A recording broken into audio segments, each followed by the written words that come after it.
Hey everyone, welcome to another episode of What the Dementia by Bambu Care. I'm your host, Brianna Wilson.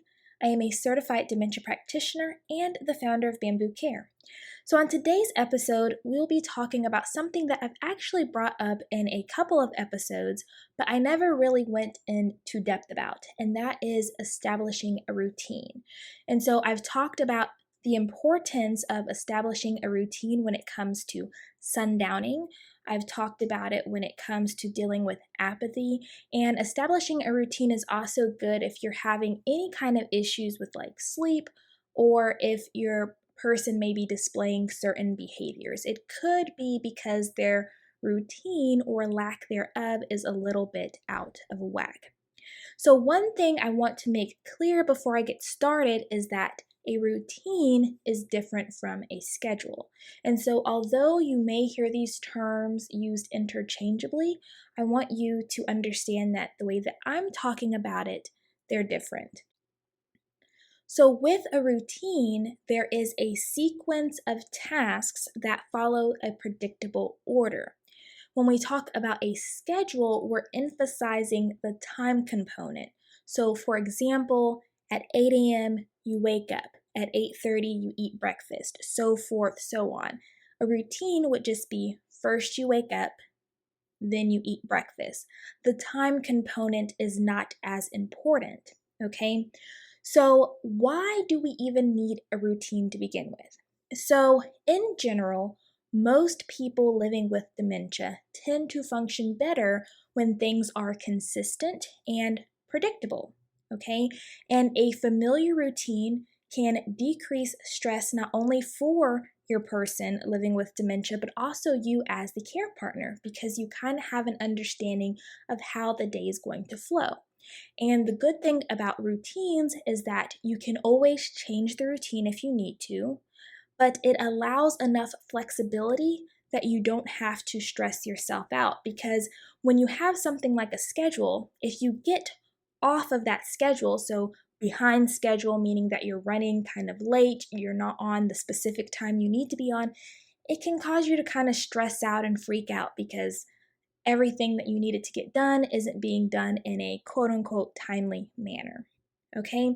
And so, no matter what stage your partner is in, okay, no matter what's going on, routines are helpful for anyone who's involved.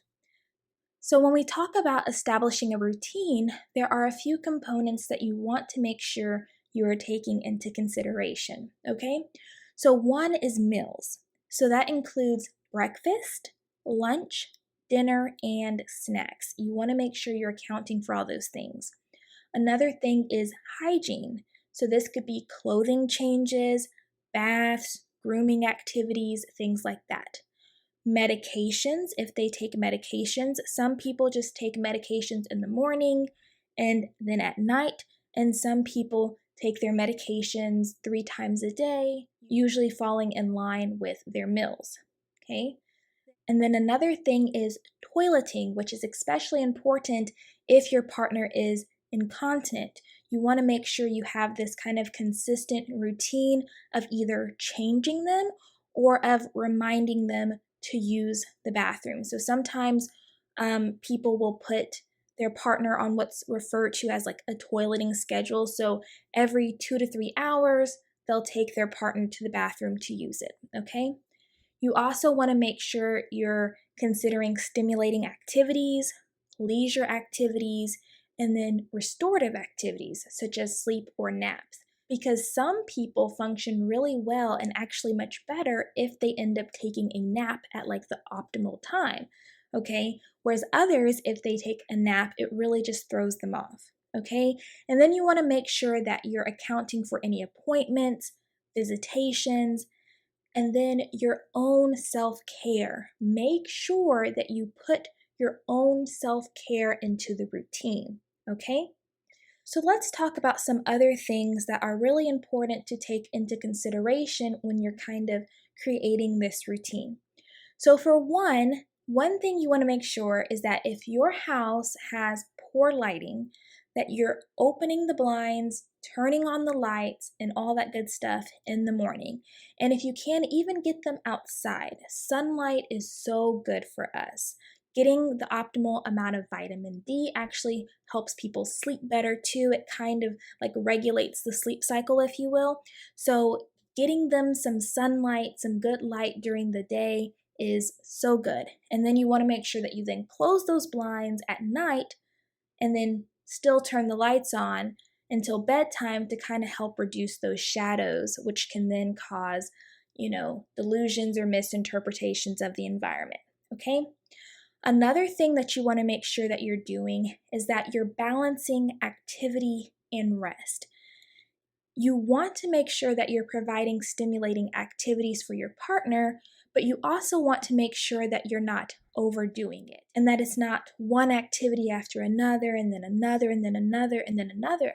Because as they get physically and cognitively tired, if there's still demanding tasks being presented to them later in the day, that's when you might see some of those behaviors of them kind of acting out or experiencing delusions or hallucinations and all those types of things because their cognitive capacity has been just overextended at that point. Okay, so you want to make sure that you're balancing activity and rest. Also, you want to make sure that any physically or cognitively demanding activity is done in the morning, and that includes appointments. Most people tend to function better in the morning after they've gotten some rest and they're kind of functioning with a fresh brain, if you will. Okay? Another thing that you want to keep in mind, especially when you're trying to figure out, okay, well, what activities should I engage my partner in? So you want to consider what your partner likes and dislikes. You want to take into consideration any old habits, routines, or preferences that they may have. Okay? The more familiar a task is, the more enjoyable a task is, the more likely that they're going to want to actually participate in the task, okay? And when you are engaging them in different things, try not to ask them, hey, do you want to do this? Because they'll likely tell you no. If anything, you want to invite them to do it or ask them for their help in doing something, okay? Now, other important considerations is that you want to try to limit caffeine and sugar intake, especially after 5 p.m., because that can really, really throw off their sleeping because caffeine and sugar can be very stimulating for people. And so if they're still getting a lot of that later in the day, they can end up being up all night and kind of restless. You also want to make sure that you're allowing for flexibility within the routine. You don't want to pack the routine so tight with so much stuff to do that if one little piece goes awry, your whole routine is thrown off. You want to make sure that your routine is flexible. And you also want to keep in consideration that sometimes your partner might not want to do that thing. And that's perfectly okay. Don't let that just throw a monkey wrench into your day, okay? And then also, please, please don't forget to add self-care to the routine. Self-care is so important, guys. You really have to consciously put self-care into your routine.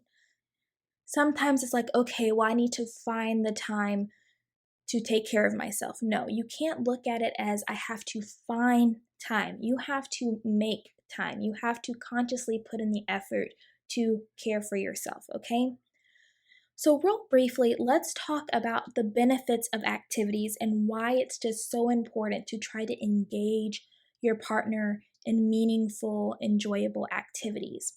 So, I talked about this a little bit in the apathy episode, but sometimes we can be a little bit guilty of assuming that our partner just doesn't want to do anything, especially if all they do is sit on the couch and watch TV, or even when we do ask them if they want to do something, they're constantly telling us no, okay? But we have to remember that, people living with dementia will often have difficulty planning and initiating tasks. So if you're expecting them to just do something on their own, sometimes it's just not going to happen. And also, if you're asking them if they want to do something, you can get a lot of no's, either because they didn't understand what you asked or they just don't feel like doing whatever it is that you suggested. So you'll usually have better luck, like I said, if you either invite them to do something or if you ask them for their help in doing something. Okay? So, benefits of remaining active and engaged for your partner is improved sleep, decreased challenging behaviors, decreased wandering or agitation, decreased depression. It gives them stimulation of the brain, which is super important. It increases your bond with them, and it also helps reduce caregiver time spent on duty, if you will. Because if they are engaged in something, especially if it's not just something that you have to be involved in, it gives you a chance to kind of step back and do something else as well.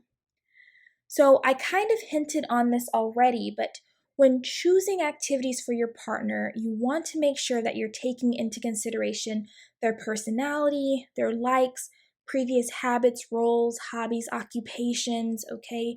You want to make sure that you're taking their senses and any physical limitations into account, How's their vision? How's their hearing? What about their sense of touch? Do they have any impairments in their strength, their mobility or dexterity? And you also want to make sure that you're selecting activities that can be easily integrated into the routine, because sometimes we make the mistake of, I don't want to say thinking too big, but it just doesn't always fit with the routine. And so it ends up not happening because it doesn't just smoothly integrate into what else is going on, okay? And like I said, I strongly, strongly encourage you to identify activities that you can do with your partner and also activities that your partner can perform more independently that requires less assistance and supervision, okay? You want to make sure that these activities are individualized, that they focus on the strengths of your partner, that they're familiar and use familiar skills, that they're purposeful and meaningful. You also want to make sure that the activities are failure free and that you're judging the activities based on their enjoyment of it, not necessarily the performance, because it's not about whether it's done correctly or right or any of that. It's about whether or not they are enjoying themselves, okay? Because if you don't pick something that's failure free, and there is kind of that option to fail, it can become very frustrating, especially if it's too challenging for them, okay? So we want activities that are going to enhance their self-esteem and improve their overall quality of life, okay? And so just to give you a couple of activity ideas before I wrap this up, it could be anything. It could be arranging flowers. It could be baking or cooking, doing chair or wheelchair exercises, having them color or draw or paint, any DIY type of craft projects. They can dance with you, listen to music, sing to music. They can help feed the pets. They can fold towels and laundry, help out in the garden. I mean, there's so many different things that your partner can do, even in late stages. And in the late stages of dementia, the biggest change when it comes to activities is that you really want to focus on their senses, especially the ones that they have left. Okay, so this could be something like a rummage box if they're still able to interact. It could be something like a therapy doll or pet. It could be kind of more like aromatherapy type of things, like getting to smell their favorite scents or favorite foods, those types of things. It could be looking out the window and there's like a bird feeder out there and they get to see the squirrels and the birds, or if there's like a fish tank. So just anything that kind of focuses on the senses. Maybe they like to be massaged, things like that. So definitely you want to be creative, you want to keep an open mind, you want to take into consideration, like I said, all their likes and their preferences and their previous roles and habits and things like that. But guys, I cannot stress to you enough how important establishing a routine is, okay? And like I said, it doesn't have to be jam-packed full of stuff. There just has to be kind of a predictable flow to the day. And as I mentioned in the beginning, the great thing about a routine is that if something isn't working, if something seems a little off about the routine, you can always readjust it. But when you have a routine, it kind of gives you a basis of like reflection to determine, okay, well, typically we do it like this, but this day we kind of changed that. Well, how did that impact their behavior when we changed that? Is that maybe why they acted in this way? So guys, just try it. If you don't already have a routine, just give it a try. So, as I always say, I really do hope that this podcast was interesting and informative and that you learned something of value. If you have any questions or if you have any podcast recommendations, then please just send us a voice message at whatthedementia.com or send us an email at podcast@whatthedementia.com. Thank you for joining us on another episode of What the Dementia by Bambu Care. We look forward to catching you on the next episode. Take care, and until next time, stay strong, carry on, and remember, you are not alone. Bambu Care is always here.